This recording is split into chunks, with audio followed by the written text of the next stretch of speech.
So the big question is this: how are real estate agents like us, who didn't cheat and take on venture capital and are spending money from our own pockets, how do we compete with these billion-dollar real estate tech companies and iBuyers in a way that lets us bring our services and the things we believe in out into the world and still remain profitable? That's the big question. And on this podcast, we'll give you the answers. Welcome to the iBuyer experiment. What is up, people? Good morning. Yeah, we are hitting this one a little early because the schedule's been getting full, which has been a nice thing. So I don't think anyone's going to know what time it is. I know. It doesn't mean we can't communicate the position. It's 4:30 a.m. Doesn't mean that we can't communicate what's going on in our world in real time. Okay, well, let's talk about what's going on in the real estate world because it is absolutely nuts out there, guys. Bonkers.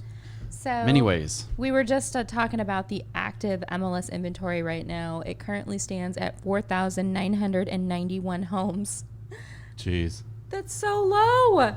Well, if you take out the condos, townhouses, trailers, manufactured homes, you have 3,515 single family homes, which is crazy. How many months of inventory you guys want to guess that is? Like a half a month? Yeah, because I think last time I looked, there was over 6,000 pending.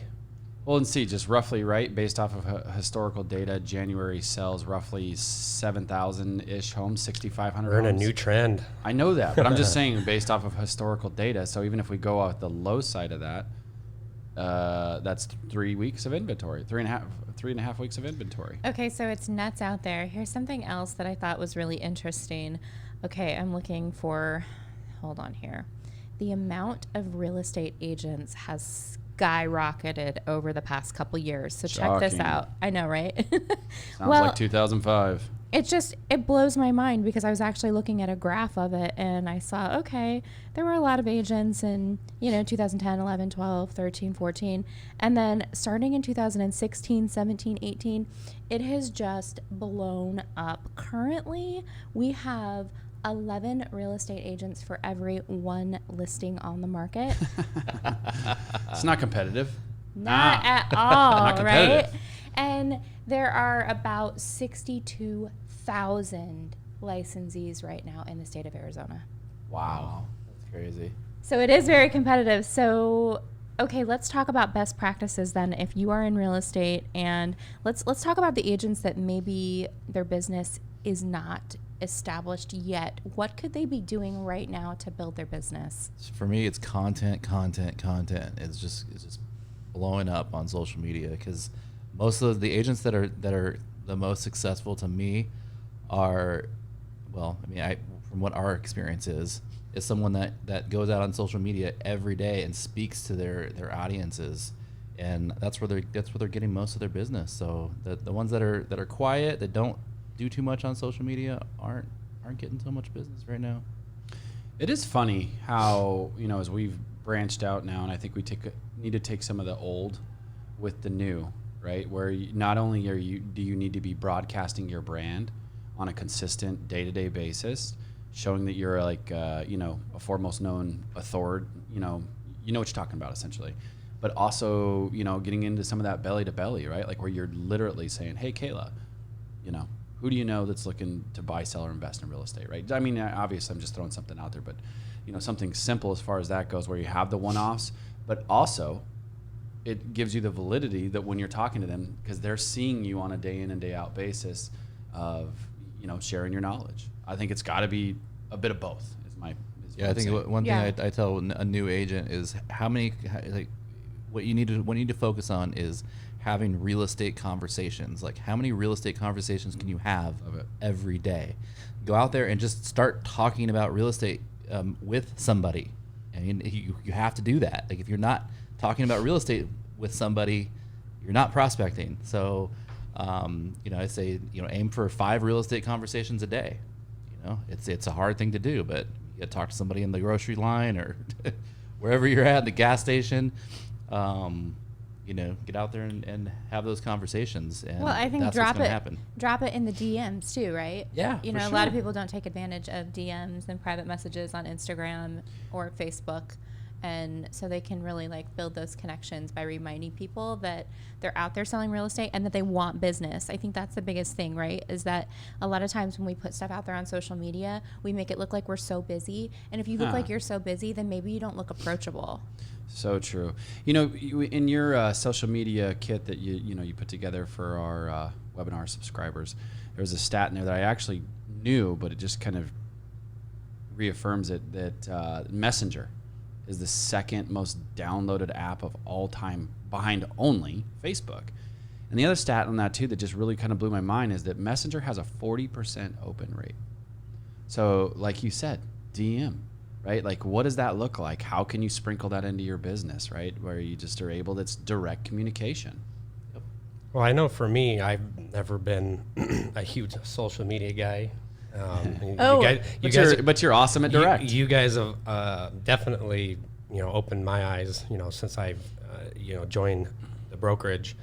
However, one of my goals in 2021 is to start putting in a lot more content. And I have a TikTok now. I know, I was just going to say that I was on TikTok actually. Check this out. My daughter was on my TikTok and she goes, "Oh, Keith Howard follows you. Why don't you follow him back?" And I was like, I didn't know you had Abby, I was like, I didn't even see that. Like I hadn't even seen the notification. And so Abby and I together binged watch all your TikToks and we were cracking up. We loved them. Yeah, I haven't put out too much yet, but I'm just... TikTok actually kind of seems like it'd be up your alley though. Well, I start putting out weekly content and I've actually had several people be like, "Hey, you've been putting out a lot of stuff lately." And, I guess it's just validity that people do notice. Heck yeah, and then they start paying attention to you. So you don't have to, it doesn't have to be business, but then they pay attention to you and then you do throw some business stuff and be like, "Hey, yeah, well, I want to check that out too." Yeah.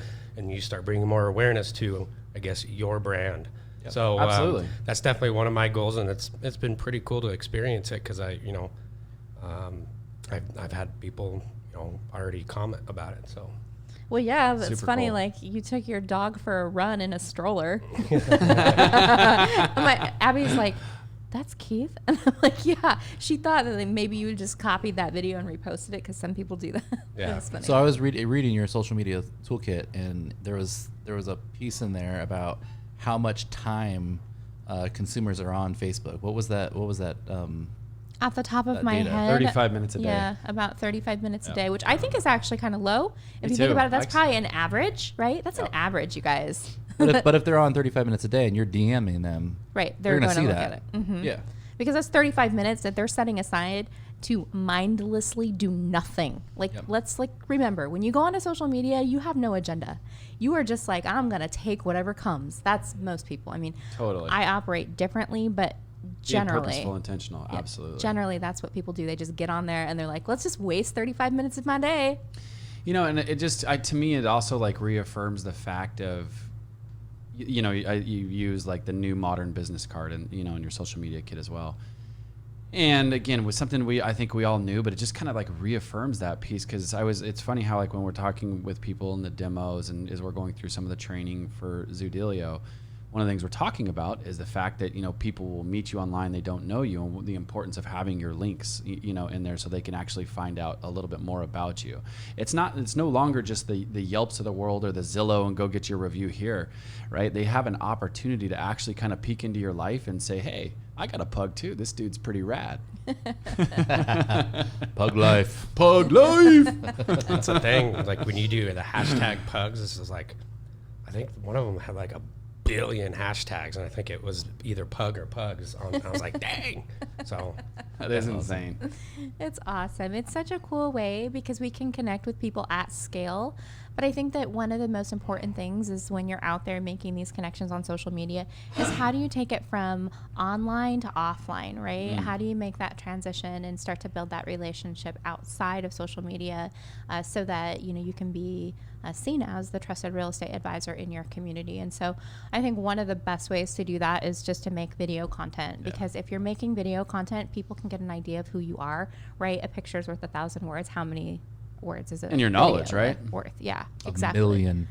Exactly, like how many? So Your expertise, your trade. Yeah, because by the time they come and meet you face to face, they feel like they already know you. So it's easier for them to reach out because and then when they return the reciprocate, they're like, wow, like I feel like I already know this person. I've been watching their videos and it is weird though. I can see all Well, their how many personality. It is weird People- that random strangers know me. Yeah. Like, Well, and it's like you're a mentor to them because they, Freaking you know, weird. well, it's like I'll be like, I feel like I watched Darren Hardy for so long. I almost feel like I've never had one word with the dude, but I feel like I could sit down and like, have a conversation with him, or Grant Cardone, and all of their stuff. You watching their content, it's like you get a peek into their life to the point to where, like, you know them.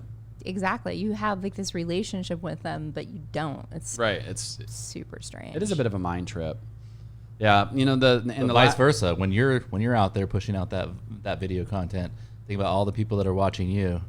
They're feeling the same way. And then you don't even know. I mean, there's a couple people, just as an example, like if agents wanted to start your own podcast, it's pretty cool.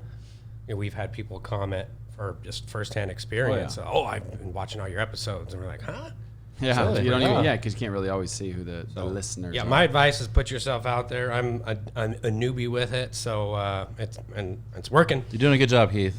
You are. Well, it's hard to put yourself out there because once you open yourself up, you open yourself up for criticism and judgment. And nobody likes to be disliked. Nobody likes to be criticized. Nobody likes to be judged. Yeah, putting your stuff out there for the world Comes to with the territory, see. though. Yeah, and I mean, I think the other thing too, like That's why it's so hard, right? The journey to 10,000 reps, right? Like again, I'll quote the book that I just actually finished reading, Mindset, where it talks about just surrendering to the process, that you can truly be great at anything if you put in the work, right? And it all comes down to your mindset and the journey of the metaphor of the 10,000 reps, as far as that goes. So surrender, step by step, baby. Attach yourself to the process, detach from the outcome, and beautiful things will happen. Absolutely, yeah. Like the person that detached or attaches themselves to the outcome, they don't ever do anything because they're always looking for the outcome as soon as they do something, and they're like, nothing happens, so I guess it's not working. All right, skip. Next. Well, and it's tough in our world though, right? Because everything is so instant results. It's like, instant messenger, instant food, instant cash offers. And then, but the work is work, right? That's the funny thing about all of this stuff that we're sitting here and talking about. It's like, all right, well, and when it comes to actual work and big results, like goals that are worthy of us, they aren't. If it's truly worthy of us, most of the time it's not achieved in an hour or a day or a week, right? Like these are things that if we're going to set a Mount Everest goal, it's a tough road to hoe to get there. Otherwise, it wouldn't be a goal that's that challenging because everybody would be doing it. That's right. Success can't be served up Amazon Prime. I can't Amazon Prime my goal? Dang it. That's Ooh, good. this one's got same day delivery. I can get my $10,000 check today. 100 closings this year? I'm Where's that on Amazon gonna Prime? toggle the Prime button for that one. Okay, we're all getting a kick out of that. Well, hopefully the listeners do too, because that was pretty funny. Well, it's true. And you know what? I'm so guilty of wanting the results now and getting discouraged when they don't happen. And I would say that I think for the four of us, though, we're pretty good, long-term thinkers. But We've been working on this for 2 years, right? yeah, exactly. It's so funny because people just don't have any concept. And if you are a new or relatively new agent and you are listening to this, or even if you are an existing real estate agent and maybe you're just getting back into the game, really you have got to understand that it just takes time. Good things take time. And it doesn't mean that you suck. It doesn't mean that you're doing something wrong. It doesn't mean that you need to go switch brokerages. It doesn't mean that you need to go find a new mentor. It doesn't mean that you need to take a new strategy. It just means you have to keep going. But it doesn't take a lifetime, though. That's the cool thing about it. It doesn't take a lifetime. It takes maybe 5-10 years, and Well, and it's also funny, get some like you never massive know, success. you never know when that domino is going to fall, right? Because like there's so many times that you'll push, little traction, little one more. relationship away. Yep. That's what's that from? Well, Russell Brunson is your one funnel away. Yeah, one funnel away. I say maybe that's what got my mind thinking. It's But somebody. he stole that from somebody. It's somebody Because his one funnel relationship away, his one funnel away was hacked off of something else. Yeah, because there's an article about how all these really successful people became successful, and all of them was just one relationship. You know, it was that one relationship. They met somebody, they had a connection, they brought them up to stardom, and they were super successful. I love that. I do. On the other hand, though, I don't want our listeners to think that somebody else is going to be the difference maker in their lives. Yeah, no. It's them. It's their Totally. right. Well, because that one relationship the person in the mirror, could take years and years and years to find that one relationship that would well, and also another thing too that before we maybe shift gear and talk about a couple other things that we had on the agenda, but like I just started 10X, which will be the second time I'm going through that book again, and it's just funny how you can how he literally talks about setting like a huge goal, and then you have to do whatever you think you need to do times 10. Yeah. Right, and it's such a simple process, but at the same time, simple, not easy. Right, two totally different things. Well, I was listening to somebody that I called in one of his shows one time, and he said something like, "What it really means is 100x," and then he goes, "Finally, somebody gets it." So it's just it's definitely you got to do a lot more work. Well, he's now a self-made, verified billionaire. So I'm all ears, bruh. So this is where it came from. It came from Eric Thomas. Eric E.T. Thomas. Oh, yeah, E.T. one relationship. The rapping preacher. Yep. Yeah. I love that dude. I love that guy too. He's awesome. Yeah. Very cool. Cool. So let's talk about a couple of pain points in the market right now. What are they? I know one of them is Working with buyers. Yes, getting your contracts accepted. Keith, you want to roll us in hot? Because I know you were sharing that just a second ago on something you're experiencing. I definitely don't have a unanimous story. Everybody's, I guess experiencing it, but I think no matter what price range you're in, I mean, we had an out-of-state buyer up to $800,000, and one, he just wasn't even satisfied with the inventory that was on the market. So that's problem number one. And then problem number two is when they do find one that they like, well, sort of 5 to 20 other people. And that's just what we're dealing with. I mean, I get calls from it as a listing agent. Hey, before I went and go show the property, I just want to make sure that we're not wasting our time. Do you already have an offer on the property? Yeah, do you already have 15? That's the same thing that I do. How far above list are you? Right. And so it's tough, Yeah, these poor buyers agents, man. Or even buyers, right? That don't have cash reserves to actually win. Like if you're in that $300,000 to $500,000 range right now, all excited, an extra $20 grand to go over list. Yeah, and then guess what? They keep renting right now for 1,500 square foot house in Gilbert costing them $2,000 a month. Probably more. I know. I was probably more. 2,100. Yeah, 20 lucky for $2,000 a month. Yeah, it's crazy. It's insane. Rents are out of hand. And that's why he who lists last, right?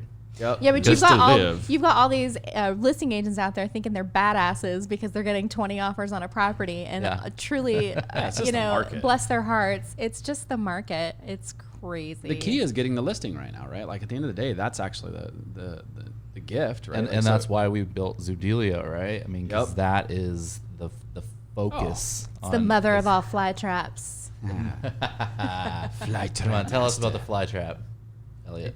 Except these are flies. Still in my catchphrases. These are flies that taste good, and we like these flies. normally a fly trap is you're trying to kill those things. But seriously, like these leads, the seller leads that ZooDealio sites get, all right, are the best seller leads you can possibly get. Now it's not like you get a ton of them, right? I mean, it's not like the sync site where. Well, I mean, in our experience, because they're not fake, right? Not fake, so you're right? going to be kind of squeezed by the amount of potential how people many in the fake marketplace. leads do you usually get, or people that just want to watch? They just want to look at the pictures. They don't care. They're not in the market. 100 million fake real estate leads were passed last year. Oh, yeah. It's But insane. You're not going to get a fake lead. That's why they on only have a ZooDealio 3% site. conversion rate for people that work the freaking hell out of them. Right. Yeah, and who's taking a picture? Who's taking pictures of their house and uploading them into that lead? You ever got a lead like that? Nope. If you're an agent out there and has not seen a lead like that, check it out. Yeah, we had one of our subscribers. They had a submission the other day where the individual submitted like 17 photos. Boom. Talk about upfront commitment without even meeting anybody. Yeah. Right. Well, and why is that, right? When they're submitting their house and they want an instant cash offer, of course they want the highest offer possible. And they're all taking angles of the house. Yeah, so they're trying to put their best foot forward. They have lights going up. Well, also, our software prompts them in several different spots to upload photos to get the best possible price. Yep. And so our software is kind of communicating that with them as well. Yeah. Yeah, so just a ZooDealio plug. If you want seller leads where they upload photos of their house, And give you a real phone you number. have got to get a ZooDealio platform.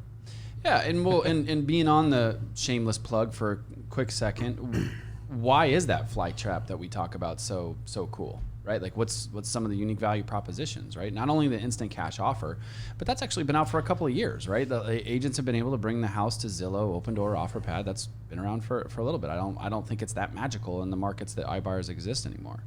What is magical is being able to give them a portion of their equity after the inspection period. What is magical is the fact that when they are selling a house, removing the contingency and being able to buy their next house for them in cash. Those are things that are game changer stuff, and why the fly trap is so sticky. Or the upside escrow Yeah. agreement. Yeah. Where, OfferPad and Open Door, they're just going to give you an offer, and whatever they sell it for above that offer, they get the profit. That's their profit. When you get a cash offer from us, you get that upside as well. Once we sell it on the open market, we'll send you a check for that. Well, upside. and let's talk about the real game changer. If you have ever worked with OfferPad, Open Door, or Zillow, you understand that if you bring them a seller that accepts their instant cash offer, guess what happened? You lost the listing. Not only did you have to haggle to negotiate yourself a commission for this hard-earned seller, A very but teensy-weensy it's commission. going to be little, and you lost the listing. But with ZooDealio, if your seller accepts an instant cash offer from us, guess what? We will list it on the open market with you, and we will pay you a nice commission. I can't say full. I think that's against. Well, against it's the it's rules. We'll pay you. Well, yeah, we'll pay it's you. a 6% commission. Yeah, which you retain 3% of it, and a co-broke is paid at 3%. Full commission's subjective now these days. It Yeah, can mean exactly. anything. True, Yeah. but it's what we're offering is 6. So inventory levels. What was it? You said 3,515 single-family homes. Dang, Insane. Yeah. that's insane. When you're talking about, Why? Why are they so low? Let's talk about some of the reasons we The think. forbearance, right? The That's forbearance, rental forbearance. Like, people don't have to make their mortgage payment right now. So, like, why are you going to sell? Like, just when you live in think the about house. that, I and- still am just. I wish I had the actual Shocked. data on how many homes in Maricopa County or maybe ARMLS that are in forbearance, right? Because nationally, I've seen a couple numbers. I've seen 12%. I've also seen 7%. And so just trying to figure out how many homes here locally are in forbearance. I think a conservative estimate would be 5%. So 5% of mortgages now, this is mortgages, are in forbearance. And then, of course, the only mortgages that are able to be in forbearance are the federally insured loans, right? So now we also know that these are the people that are Fannie, Freddie, or FHA, or VA. And so we can kind of determine based on price points that that's only a percentage of the market. And so then if you look at the 5% of those individuals, it's pretty sizable. Yep. Yeah, it's huge. I think another, even a higher level reason from I'll just say a psychological consumer perspective is, really, I think for better or for worse, COVID's changed everything. I hate to use that as a reference, but unfortunately, that's just our reality. It's happening on a national level. I think there was so much uncertainty in 2020, people didn't want to make a move. Mm-hmm. And on top of it being probably one of the most political years we've seen in our lifetime, that was caused more uncertainty. And I still think people are cautious on what they want to see what's going to happen in 2021 before they make a drastic life change. But obviously there's still a lot of demand, but the demand doesn't so far exceed the inventory where it's causing, a frenzy. I think. I don't know. We had Gregory Zapata. He yesterday told us that he had 50 showings on his house. What? Day one? It's 50 insane. showings? Casey Grace had, I think Casey Grace Oh, was it Casey also Grace? Casey had Grace an also had one. insane Yeah. amount of showings. And here's the thing, guys. What about also the fact that interest rates are so low that a lot of sellers are just refining and staying put? Yep. What I meant by that And is no inventory. I mean, options. I know. I can think of a minimum of a half a dozen buyers that I was working with in 2020 that still can't qualify for a mortgage today because of part-time and things that are that happen in their work atmosphere. Oh, okay. So I'm saying I think it kicked a lot of buyers out of the market. I'm not saying the demand's not high, but the inventory is so low, it seems like the demand is overwhelming. But I still think there's a lot of people who can't buy that want to buy too. For sure. So it's very weird. 2020 is a whole new trendsetter, and it seems like about every 4 years we hit a new cycle, and a new cycle's hit. And I don't think any of us truly know what this new cycle's what the outcome's gonna turn into. Well, it's a pendulum, right? I mean, it's swinging one way, it's gonna swing the other way soon. It always does. It's just Trying like to catch when that will timing. When will it swing? Yeah. Yep. All right. Well, I know we are out of time, so somebody want to wrap us up? Say toodles. Toodles. Toodles. That just came out of my You've mouth. been watching too much Mickey Mouse Clubhouse. Yeah. Disclaimer. I have a 6-year-old. Put yourself out there on social media. All right, See guys. ya. See ya.